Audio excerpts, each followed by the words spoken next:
Hey guys, Ashen here, and welcome to this Demon's Souls playthrough, episode 2. Let's continue where we left off with our royalty class, and we are going to run through Boletaria 1-1, picking up lots of great items along the way, and getting the Phalanx boss defeated nice and easily, so we can get on with the rest of the game. Okay, so because we beat the Vanguard in the prologue, we got a few extra items. So what we can do is just quickly upgrade the rapier. Why not? Rapier, I'm not sure. There we go. And as well, we did get a lot of souls. So we've got a boss soul. Now I would always advise not using boss souls to redeem 4 souls to level up. But I know how I'm going to play through, so I know exactly what I need and don't need. So I'll keep all of these here for now, where they're safe. And we can come straight to the gates of Boletaria to crack on.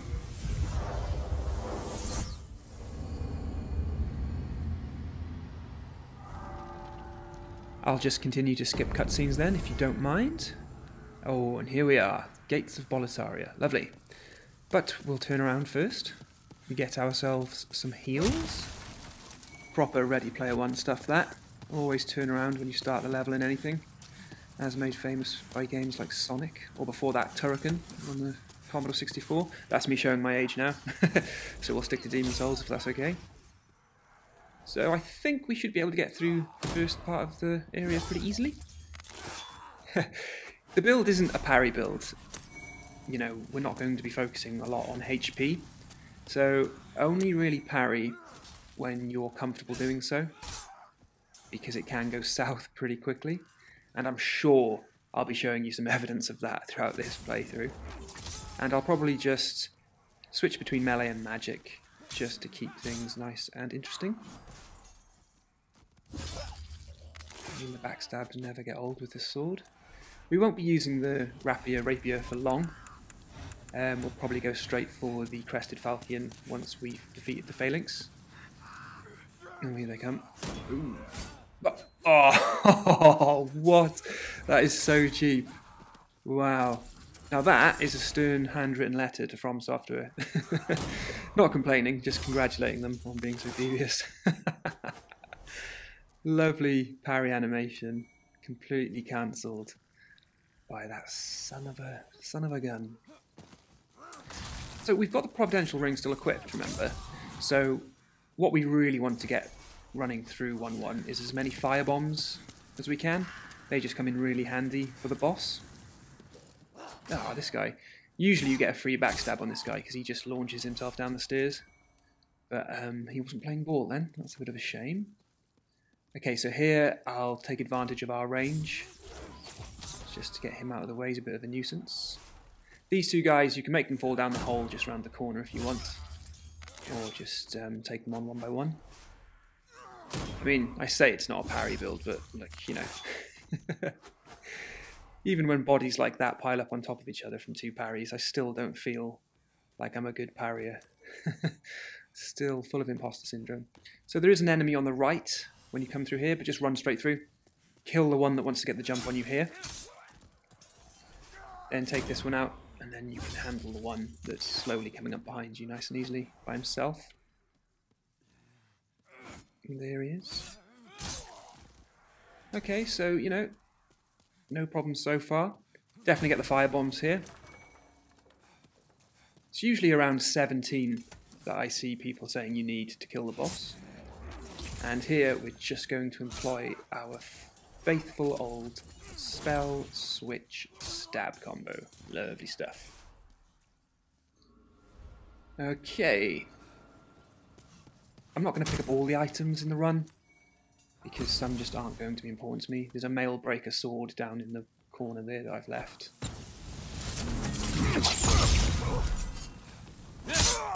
There we go, lovely. And I'll probably just spell this guy, and then roll up against the back wall. That chap there will throw firebombs at you. If you get far enough away from him, he won't see you. Lovely stuff. So just sprint up here as fast as you can, just stop at the top, and then turn around, and again just taking advantage of the ranged and some future investment stuff, just clearing the path before we get there. We can take him out. Same here. I mean, you know, if you're managing your MP, like, just use the ranged attacks as much as you can with Soul Arrow. You know, there's no shame in that. There's a sword just there on the right, which you can get after a booby trap up here. Oh, that was interesting. Yeah. So I think the first thing I did there was sort of like a half parry, which is a thing apparently. You don't take as much damage from it, but you don't really get the parry animation. Oh, this could be good. Oh, yeah. Could this be our episode 2 photo op? Ah, right. This, I don't know about this one. Yeah, maybe put a pose in. Ah, yeah, that's quite good. Looks like I'm pushing him. Now this is really going to work well. Hold on, let's put yawn on. Yeah, there we go. This will work well if he falls off the edge. It won't work so well. Ah, boo, boo. Ah, that's just... Poor show, poor show. Right, so we have a booby trap here. So just walk up the stairs far enough and the boulder will come down. It's quite an interesting one, this. I do mention a booby trap in the prologue episode, episode 1. Not only does this one open up a path to a sword back down there, but once you've dodged it, you feel quite good about yourself. And then you come up here and boom! Ah! Shot in the back with the old double dong booby trap, you know? You never hear of it. Crazy stuff. So just be careful of that. Ah, will Mr. Blue-Eyed Knight make us look good? Yes. There we go. Lovely stuff. I like to open the fog gate first, just in case I die and have to come back. Down here you have a crossbow, I believe, but I'm not going to need that, so I'm not going to get it. I'm going to open the shortcut and get the fire bombs here, and then the cling ring at the bottom of the shortcut, because we really need that. I mean, thanks. Sometimes you can time this so that the second guy here gets caught in that fire blast as well. So we'll just make our way down now. And here comes another one. Oh, missed again. Oof. So just be careful. Be careful firing Soul Arrow at an angle. And when you're up above them. Hitting these chains drops some pretty interesting items, which we will get when we come down to the bottom here. Now here, there's lots of things you can do. You can just wait for them to hit the barrels and blow themselves up and things like that. You can throw items that are there to sort of encourage them to swing their swords and blow themselves up. But, you know, this close to a shortcut, I don't know who was more stupid there. Him for jumping off, or me for just shooting at the ground. Ah, he did hit the barrels though, that's great. There you go, so he killed a few down there for me. But yeah, like I say, I like to take this quite carefully here because you're so close to a shortcut and the game has a habit of punishing you just before you get some relief. There we go, brilliant, so we've got the cling ring. If you want to, I would suggest equipping it. It's going to give you more HP in soul form. The 2 chains that we just broke, these are the items that we get from those, so really worth doing that. That jade ornament is going to give us a ring from Stockpile Thomas in the Nexus, and at the end of this episode I think you'll be quite surprised by how many rings we have. We're going to end up with quite a few, and they all pretty much come from here, and they're just very missable. So we'll have a look at those at the end of the video. We should be in a pretty good place by the end of the video. I think we'll be ready to crack on with the other worlds. We'll be quite overpowered as well. Maybe not overpowered, maybe that's a bit too wishful thinking, but we'll be in a very good position. So just watch here when you're focusing on this spear guy, because he's the one making all the sort of visual noise. You've got that crossbow wielder just behind him, constantly sniping you, so just be careful there. Okay, so just stocking up on heal items. Ah, Soldier's Lotus. I'm pretty sure that's quite rare. Isn't that the one that cancels out Plague? It costs like 5,000 souls later on, I think. So look, you don't have to come and fight this guy. You know, he is really tough. But my advice would be stick to his shield side. Stay back, let him come towards you. And if you don't get the backstab, don't try and force it. Just get away, rinse and repeat. And what's really good is you should be able to get 2 soul arrow shots in after you backstab him. So what you can do is, during the backstab animation, push right on the D-pad so that it'll switch to the silver catalyst very quickly for you. And there we go. We got some pretty overpowered heals there, and 2,000 souls. So it's just all going towards a good start to the game, really. But don't think like you have to do this. You have to fight the Red-Eyed Knight here, and you can also kite him all the way back across here, all the way across the battlements to the stairwell we go down to open the shortcut. And if you do that, you can actually let him fall off the corner of the stairs, and he'll die instantly. So there we go. Okay, Thief Ring next then. So we'll just vault over the edge here, and we've got ourselves the Thief Ring, which is going to be very, very handy throughout this playthrough. Now, with Ostrava, I'm not going to do his quest. I'm going to kill him, which I know is a bit bad, but I need it for another video that I'm making. And what's great with the ranged magic again then is we get to avoid all of the terribleness down there and just snipe away. So I'm going to get the brass telescope from him, just by talking to him. And if you're interested in killing him like I am, then I can just show you here what you can do. If you are struggling with him, don't worry, as there is a nice little trick to it, because we can use this little bonfire in the corner just to the right of the screen to do some serious damage against him. So I've done it before where I've wasted absolutely no MP on him at all. I've just stood here and he's just continuously walked into the fire, and it does some serious damage against him. So yeah, I should just leave him. It's usually on the second swing. See, if I had have left him there, he would have walked into the fire and died. Usually on the second swing, he will go straight into it. And it's taking a while this time, obviously, because I'm recording a video. Whenever I usually do it, he's quite keen to just to set himself alight. But he will do it eventually. And if he doesn't, then you can just use some soul arrows. There you go. So I don't feel great about that, but it is what it is. And I have it on very good authority that you can still fight him at the end of World 1.4, as a Black Phantom, which means in his human form, the way we killed him then, you get the key to the mausoleum. When he's a Black Phantom, you get his rune sword and rune shield. But I'm not really going to be using either of those, so I'm not too fussed. Okay, so the surprising enemies are defeated. We can pick up an item here, and then we can probably just go and backstab the Blue-Eyed Knight. Nice and easy. Slow, quiet. There we go. Lovely stuff. It's just really off-putting when you can just see that his head is slightly tilted to the side. It looks like he's staring at you. So instead of continuing on, I like to come down here. Just be really careful down here though, because already it's just trying to catch us out. You've got a guy sniping at us. That chap that was in the corner who will pounce on us when we least expect it. So just be very careful coming down here. There's a whole... this is just one of those areas in the game where you think you've killed all the enemies, but they just keep coming.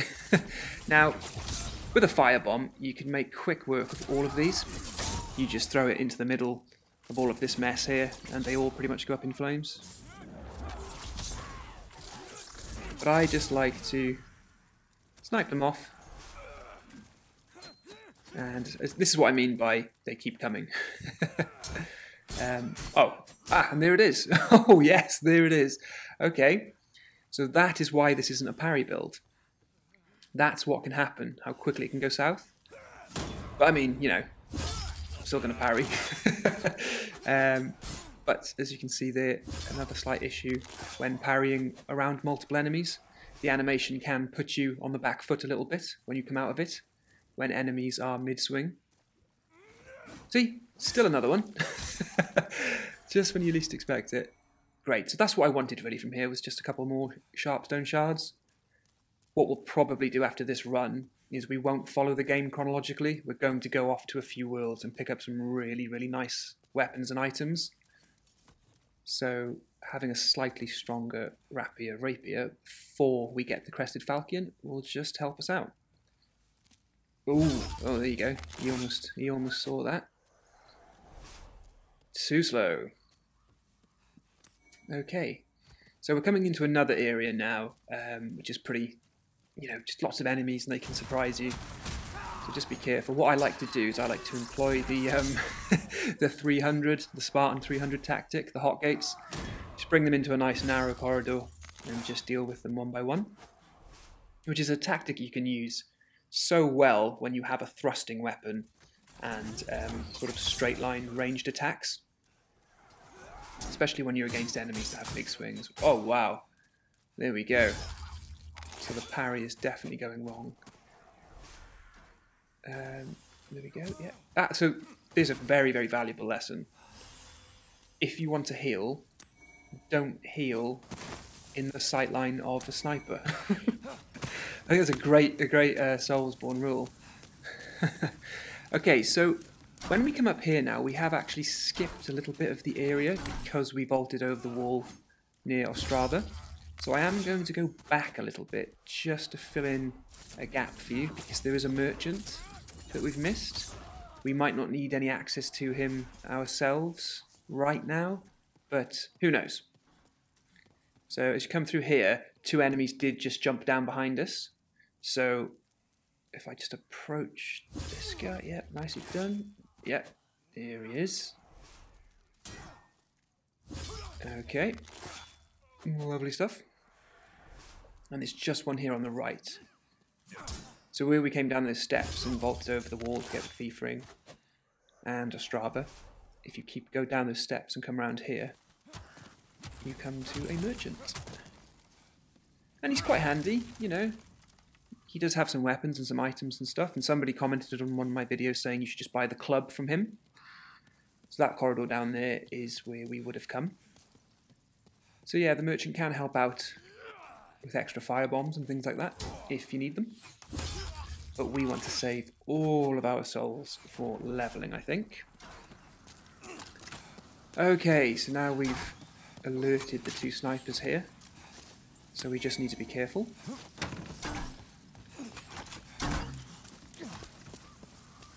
And if we go, may as well take the first one out and get whatever items he might have or he might be guarding. I've got to stop doing that. I've got this really strange habit of hesitating with the soul arrow and letting them hit me with a crossbow bolt first. It's a terrible habit to get into. Again, that's probably another rule for those of you starting out with the Soulsborne series. Don't wait to get hit. It's a really bad tactic. So what I'm trying to do here, and I'm making a mess of this now, is I like to run up past the Blue Knight just to get rid of the sniper. And we'll go for... Well, I didn't even try parrying anything there. I just let him smack me in the face with his shield. So, yeah, that wasn't good. Again, don't do that. There we go.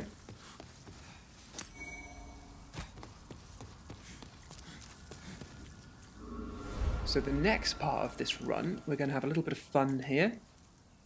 Now that wooden structure in front of us is essentially a cage full of boulders. So if we can just hit it right, there we go. The boulders will roll.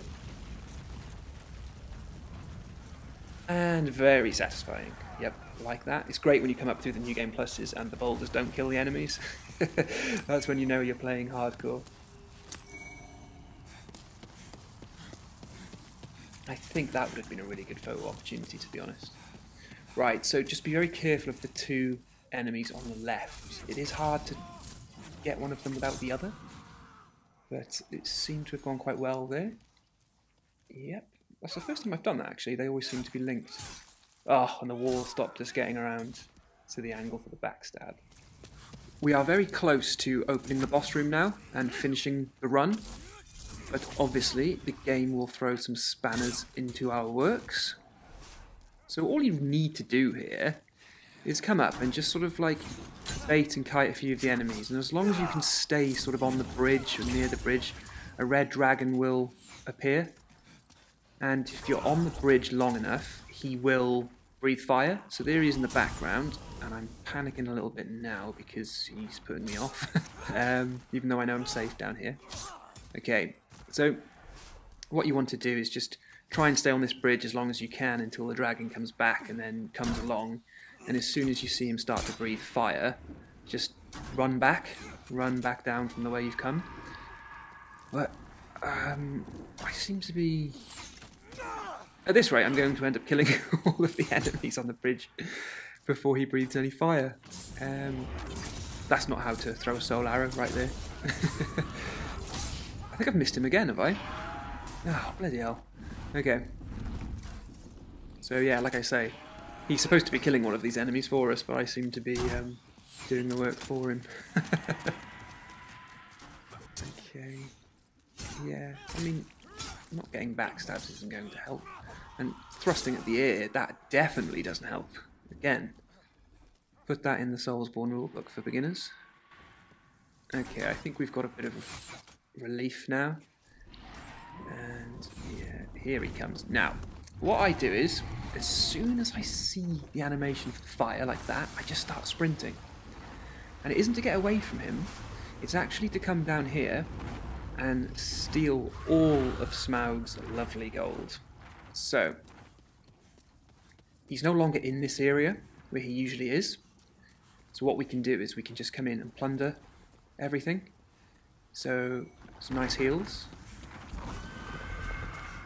Pretty decent shield there, which we probably won't use, but it's nice to have, I suppose, if you change the build somewhere along a New Game Plus line. Now what's really important is the fact that we get a flame resistance ring, which is really handy. So let the animation for the tail go up, and that'll give you plenty of time to come in and get another ring. Ring of Great Strength. You can relax when you're down here, so don't worry when you're down here. Arkstone Shard for getting back to the Nexus. And Full Moon Grass again. So there we go. We've just stolen all of the dragon's treasure and got 2 more great rings. And I think by now he is probably... Oh, yep, there he is. I think he knows that his treasure's been stolen. Okay, so from here on out then we can pretty much just run straight through to the mechanism that opens the boss room back at the beginning of the level. So I don't really bother clearing out the bridge anymore. I think there's only usually 2 more snipers left. And I don't really bother with any items, just in case the dragon does catch us off guard. You know, it's a great kind of dramatic, intimidating event to put the dragon there like that, so close to the end of your run. It's very, very FromSoft with that. Yep, cool. So, if you've opened the gate, if you're seeing this cutscene, you can relax a little bit, because all you have to lose now is the souls that we've gained. But you know, you've got that open, so not everything has been in vain if you do die on the way down. So you just need to be careful, because there are a few more tricks. So this guy on the left, and then this guy here. I mean, if he's going to waddle, I'm just going to throw magic in his face. You know, I prefer to do a nice parry or backstab, but I don't want to keep you guys waiting. So pine resin, I've been getting that quite a lot, and that will come in handy against the boss. And we can have a little look at it here. So it's just great, you know, any normal weapon you can just apply fire to it, and that'll come in really handy against the phalanx if we run out of fire bombs. The only thing that upsets me with it is the fact that... oh, and there, by the way, don't have a thrusting attack with someone who's got a spear when you've got a sword. That's a ranged war that doesn't go in your favour. But yeah, what is a bit of a shame with applying magic and fire to weapons is that if you switch the weapon out, the effect will cancel. So it doesn't make things great for my little spell switch stab combo. Whoa! Whoa! Right, I didn't even see him, so that was very lucky that I didn't get hit there. I should mention that as well, actually. As you skill up in this game and as you start getting a lot better, just remember that luck and bad luck, they can still dictate everything. So yeah, the hoplites here, There's a few more down the bottom, but we can get a few more souls here. Lovely. And if you are lucky with these hoplites, they do actually drop upgrade materials, but it can be very hit and miss. Well, right, okay, so that's quite rare. To get a large hardstone shard, they would be very rare. But that's the providential ring for us, you know. It's worth it. There we go. Brilliant. So that's it. Now we've just got the boss. Fantastic. Okay. So all shortcuts open. I've picked up every item that I've wanted. And now we just have the boss. Okay, so I'm going to take... I think I'll take the fragrant ring off, because we're not going to be using magic against him. Put the cling ring on so we have more health. And we'll keep the item ring on, the providential ring, because we can get more upgrade shards from the hoplites that accompany the boss. And I'm going to clear up my item hotbar there as well. I don't want to have to be cycling through a lot of stuff. And essentially I think we'll just go in, launch all of our fire bombs at him, apply some pine resin to the rapier, and then we'll just finish him off. So please leave comments about the way you fight this guy, because obviously when I come back in New Game Plus I just firestorm him. But I think I'm making a bit of a meal of it. You know, you really want to be... Yeah, you need to get locked onto him to start seeing the damage come off him with the fire bombs. And obviously you've got to be careful of the hoplites that are around you. But, you know, I feel pretty safe. I don't think we've got too much to worry about. The enemies are really slow. We'll just apply some fire to the sword now and finish him off. Yeah, I'm going to roll. Yeah, just because I think there might be someone behind me ready to launch a spear. There we go. Lovely stuff. Okay. So, I think we've got a few drops there, which will probably be upgrade shards, so that's quite handy. We might be able to take the rapier up another level, which would be quite nice. Yeah, sharpstone shard, nice. Ooh, nice, yep. Oh, great, okay, so we might be able to do something more with the upgrade of the sword. And there's the lead demon soul as well. Right, so why don't we have a little look at what we've got from this run, because we've been quite fruitful in this, I do think. Just skip the cutscene there again. Now, Stockpile Thomas, that jade hair ornament that we picked up from chopping the chain, maybe, I think, just keep chatting to him. Best of luck to you. No. Eventually when you talk to him, he'll ask for the ornament. I'll tell you what, we'll go up and... Oh, right, okay, I've just realised what it is. You have to actually choose the talk option in his dialogue options. So what I'll do is I'll just come up and get the monumental out of the way, and we'll get a stone of ephemeral eyes up here as well, because at some point in this playthrough I am going to want to start altering world tendency so we can start farming souls. Or I might not actually do that, because there is a trophy that hangs off having a playthrough completed with all worlds at white tendency, pure white tendency. So maybe I might use this playthrough to get that, because I don't really need to be leveling up much in the first playthrough. We'll save that for New Game Plus. Okay, monumental's done, stone of ephemeral eyes down here, brilliant. So let's head back down now with all of this out of the way, and we can see if we can exchange this jade hair ornament with Stockpile Thomas. We'll do some leveling. Let's use some of these souls to level.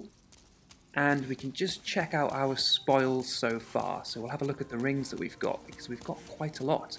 So we're in a really, really good position, I think, to go start the game. So we'll just come back down here. Do you know what? Sod this. Yeah, I'm just gonna roll. There we go, parkour style. You know, just roll when you hit the floor. Sorted. Okay, Thomas, talk. Yeah. Keep talking. Yeah, this looks good. Maybe if we just go and talk to the maiden, maybe this sorts it out. Oh, some cobstones, thank you very much. And yes, we want to seek soul power. Okie doke. Right, why don't we... Yeah, let's have a little look at the souls we've got. Okay, so the Lead Demon Soul and the Grey Demon Soul, I do suggest that you don't exchange boss souls for souls to level up. But I know that you just upgrade an axe and a spear with those two souls that I'm never going to want or need. So I'm going to use them. And then I'm just going to go crazy and throw everything into magic. Oh, my OCD seeing 29 and knowing that I can't get that to 30 is really annoying.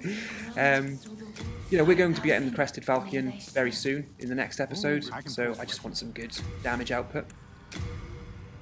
Let's level this up. We're happy it. Oh, and only just one more Sharpstone Shard needed there. That's annoying. You come back alive. Okay. Right, let's see if Thomas wants to play ball before we end. Would you mind giving me that? Ah, yes, so here we go. Give him that. Thank you. And we get... It's not found. Dum, dum, dum, dum, dum, dum. Ring of Herculean Strength. Fantastic. Right, okay, so let's just take stock of all of the rings we got this early on in the game. A Ring of Great Strength, so equipment weight. The Ring of Herculean Strength, so item capacity. Our Fragrant Ring, which we started with. A Flame Resistance Ring, which is brilliant. Cling Ring, which is going to be great for soul form. Thief Ring, which is going to be very, very handy. And I think we've got, yeah, the Providential Ring, which we started with as well. So that's great. That's like a really good start. We are in a very good position. And I think we're going to be plain sailing from here on out. And these are the stats. Yep, all looking pretty good. I think that'll do. That will do for now. So there we have it, guys. Thank you for joining me on this playthrough. Episode 3 will be coming out soon. Thank you very much for watching. Please like and subscribe. I really appreciate it. And I'll see you in the next one. Cheers.